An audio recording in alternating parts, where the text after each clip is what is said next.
ഈ കാണുന്നത് ഞാനിവിടെ 1.5 വർഷം മുമ്പ് ഫ്ലിപ്കാർട്ടിൽ നിന്നും 290 രൂപയ്ക്ക് മേടിച്ച ലിഥിയൻ ബാറ്ററികളാണ്.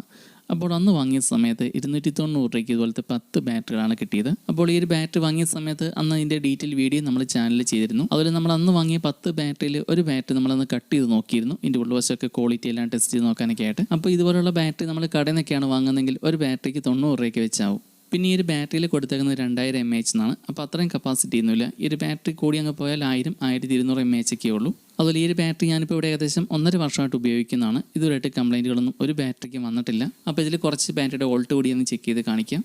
അതുപോലെ ഇങ്ങനെയുള്ള 3.7 വോൾട്ടിൻ്റെ നല്ല ക്വാളിറ്റിയുള്ള 2000 mAh ബാറ്ററിക്ക് നമ്മൾ കടയിൽ നിന്ന് മേടിക്കുകയാണെങ്കിൽ ഒരു സെല്ലിന് 190 രൂപയ്ക്കാണ് ഇപ്പോൾ ആകുന്നത്. ഞാനിവിടെ അടുത്തേക്ക് നീല ടൈപ്പ് ബാറ്ററി കടകളിൽ കൊടുക്കുന്നത് 90 രൂപ മുതൽ 120 ഇടയിലാണ്. അപ്പോൾ താല്പര്യമുള്ളവർക്ക് ഇതുപോലത്തെ ബാറ്ററികൾ മേടിച്ച് ഉപയോഗിക്കാം. ഒരു സെല്ല് 2000 mAh ഉണ്ടെന്ന് കരുതി ആരും മേടിക്കാൻ നിൽക്കരുത്. ഏകദേശം ഒരു 1000-1200 mAhക്കാണ് മാക്സിമം കാണുള്ളൂ. അതുപോലെ ഇപ്പോഴും കുറഞ്ഞ വിലയ്ക്ക് ഇതുപോലുള്ള 10 ബാറ്ററി സെറ്റുകളൊക്കെ ഫ്ലിപ്കാർട്ടിൽ മേടിക്കാൻ കിട്ടും. മേടിക്കാനുള്ള ലിങ്ക് വീഡിയോയിൽ ടാഗ് ചെയ്തേക്കാം. ചില സമയത്ത് ഇതുപോലുള്ള ബാറ്ററി സെറ്റുകൾക്ക് 300 സംതിങ് ഒക്കെയാണ് വില. അപ്പോൾ ഇങ്ങനെയുള്ള ബാറ്ററികളൊക്കെ മേടിക്കുകയാണെങ്കിൽ നമുക്ക് ഒരുപാട് നാൾ റീചാർജ് ചെയ്ത് ഉപയോഗിക്കാം. 12 വോൾട്ടിൻ്റെ ബാറ്ററി പാക്ക് ഉണ്ടാക്കാനും എല്ലാ കാര്യങ്ങൾക്കും ഉപയോഗിക്കാം.